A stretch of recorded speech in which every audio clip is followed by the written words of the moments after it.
VR mode is one of the most useless additions to Mario Odyssey, so much so that even with the thousands of hours I have in this game, I've never played it until recently. And when doing so, I noticed something that no one else has before. Now, for those of you who don't know, Odyssey has in-game counters that track how many times you've jumped and thrown Cappy. And given that VR mode is separate from the main game, you would think these counters wouldn't be affected by it, but that's actually not the case. You see, I recently made a video about getting as many moons as possible without jumping, throwing Cappy, or collecting any coins. And once I was done, I decided to give VR mode a try. And after messing around for a bit, when I went back to the main game, I noticed that I had hundreds of jumps and cap throws, which made me realize that these counters were actually being incremented even while I was in VR mode. This then begs the question, can you beat VR mode without any jumps and without throwing Cappy even just once? First things first, what are the prerequisites to even attempt this challenge? Well, first, you have to beat the main game so you can even see the Toadette counters. But if you actually want to see the counters at 0, you'd need to beat the game without jumping or throwing Cappy. Then, in order to play each level in VR, you would need to get Peace in their respective kingdoms. So, you would need to get Peace in both Seaside Kingdom and Luncheon Kingdom. And after all that is done, you can enter VR mode and start this challenge. Starting in Cap Kingdom, there's 4 objectives we need to complete. We need to find all 3 instruments and bring them to their respective owners, and we need to collect 100 coins. And for those of you wondering why I'm not also avoiding coins in this challenge, for some reason the coin counter doesn't increment when collecting coins in VR mode. Only the jump and cap throw counters do. So there wouldn't really be any point to avoid them. Now, the first instrument we need to get spawns after collecting this music note and then collecting every note that spawns afterwards. But the first note is on this ledge with seemingly no way to get up without jumping. However, savvy Odyssey players may know that ground pound jumping underwater doesn't increment the jump counter. And fortunately, there just so happens to be a puddle of water right next to this platform. So I ground pound jumped to get up, collected all the music notes, ground pound jumped again to grab the instrument, and then walked it over to the owner. But when I checked to make sure I had no jumps, I somehow had one, which made absolutely no sense. But with further testing, I realized that if you ground pound jump in shallow water, it actually counts as a jump. So after making sure both of my jumps were in deep enough water, I was able to complete this objective. You're the superstar.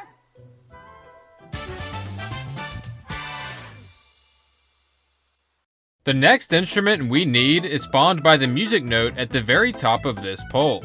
And initially, to make it to the top, I spent way too long trying to do an overly complicated method by diving onto this NPC's head and bouncing on them to get up. But I later realized that I could just simply use this bounce flower to make it to this archway and then dive onto the ship from there.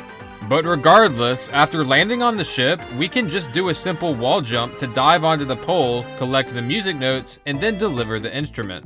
Now, the last instrument we need to get in Cap Kingdom is the trumpet. And luckily, this one is pretty straightforward. We can just collect the music notes the intended way to spawn the trumpet, and then easily walk it over to the NPC. And last but not least, we need to collect 100 coins. Now, there are some coins that are harder to collect than others, but there are actually enough easy coins just lying around for us to get 100 of them with no sweat. Now, we were able to 100% Cap Kingdom with minimal effort, but unfortunately, things only get harder from here. Moving on to Seaside Kingdom, we're tasked with the same 4 objectives as Cap Kingdom. Now, to spawn the first instrument, in order to collect all the music notes, we're required to take this slingshot. And to do this, we need to throw Cappy at the slingshot, which obviously counts as a cap throw. So to avoid this, we simply throw Cappy while we stand directly next to the slingshot. In doing so, Cappy actually latches onto the slingshot before the throw is technically completed, so the cap throw counter never increments. We can utilize this same method to take the second slingshot, and then once the instrument is spawned, we can simply walk it over to the owner.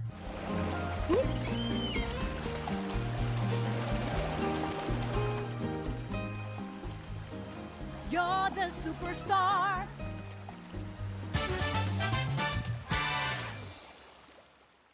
To spawn the second instrument, we need to collect the music notes on top of these umbrellas. And luckily, this chair can act as a ramp for us to walk up and then dive onto the platform. And from here, we can just wall jump to start bouncing on the umbrellas. And after collecting the music notes, we can easily walk the instrument to its owner. Now for the third instrument, things start getting a little harder. The first thing we need to do is to plant this nut in the dirt. But when I went over to pick up the nut, it wouldn't let me pick it up. And it actually made me throw Cappy instead. So if anyone else is going to try this challenge, be sure to pick up the nut from this side. Because, you know, that makes sense. But after planting the nut, we then just need to simply climb the vine. That is, if we can even find a way to get on the vine. And for a moment, I wasn't sure how I was going to pull this off, but I did end up finding a way. Using the same method as before, I got up onto these umbrellas, and from here, I bounced onto this NPC's head. And let me tell you, this looks way easier than it is. The depth perception in VR mode is horrendous, so having to land on such a small target is very annoying to do. But after eventually succeeding and landing on his head, we then need to bounce to the other NPC's head, and this one is even harder. And again, I know this seems easy, but look, you're just gonna have to take my word on this, okay? This was a very annoying jump to make.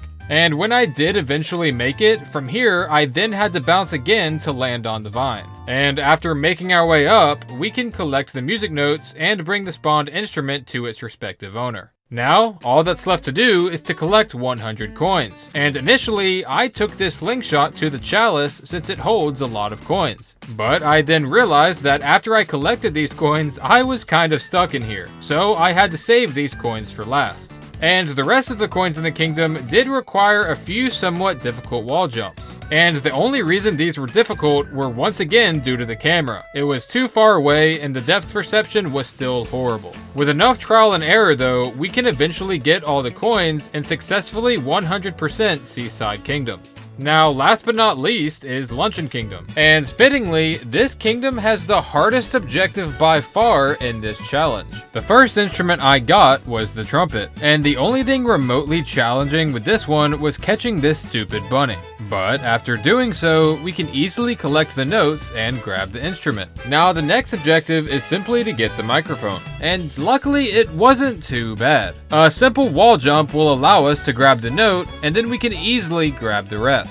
And by setting up a turnip in the proper spot, we can use it to bounce off of in order to reach the NPC.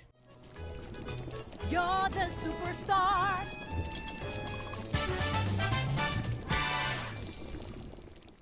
But next up is the piano. And this stupid piano caused me so much unnecessary pain that I'm still feeling the effects of it to this day. I hate this piano with every fiber of my being. And this is why. Look at this monstrosity. Now, let me take you through my thought process so that you can understand my slow descent into insanity. My first idea was logically to simply bounce on the bounce flower to make it up to the first section, and while this did work, I was kind of stuck at the next wall. So I realized that I needed something to bounce off of. So my next idea was logically to bounce off the bounce flower and throw a turnip up to the second section. But as close as it looks every single time, I was never able to throw the turnip up. It would always hit the side and fall back down. So I then tried to juggle the turnip with me while I wall jumped up. But for some reason the game doesn't allow you to re-grab the turnip mid-air. But eventually I realized that if I had the turnip on this roof, I could bounce off of it, grab it mid-air, and then throw it onto the second section from the side. But to even get up to this roof, I had to do another mid-air turnip grab. Now, these mid-air grabs aren't insanely difficult, but they're not easy to do first try. When you miss the grab by pressing the Y button slightly too early or too late, Mario throws Cappy. And when this happens, you're forced to reload your save to get rid of that accidental cap throw. And let me just show you what the reset process looks like when this happens so you can understand my pain.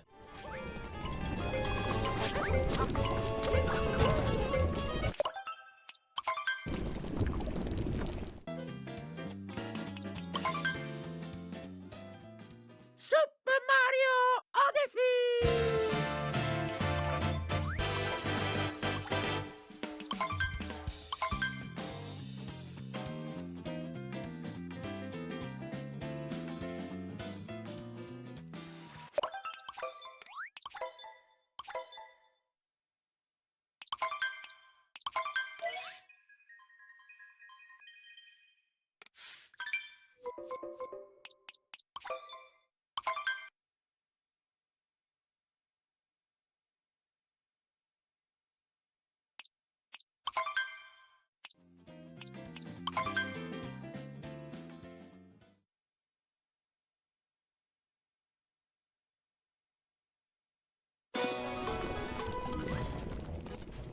Yeah, and I had to do that a lot. But with enough practice, I was finally able to pull it off.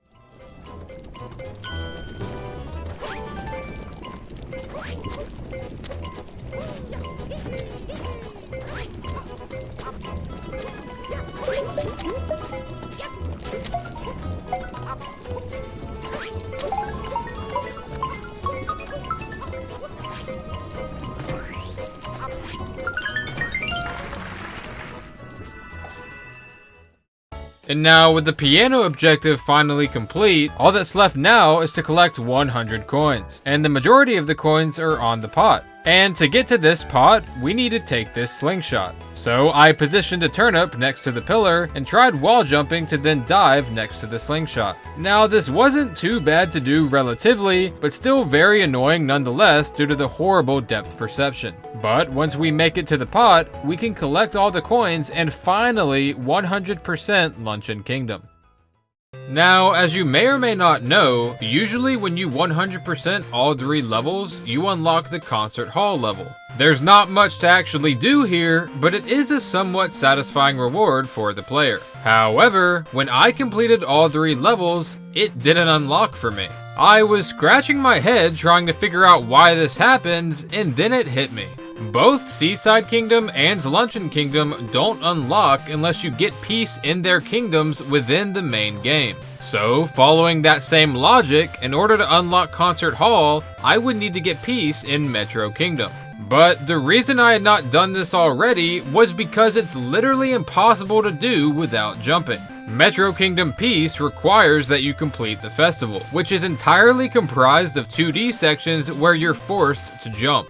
So sadly, while you can technically complete VR mode without jumping and throwing Cappy, you can't actually unlock the reward without first jumping in the main game. But like, the reward was lame anyway, so who cares?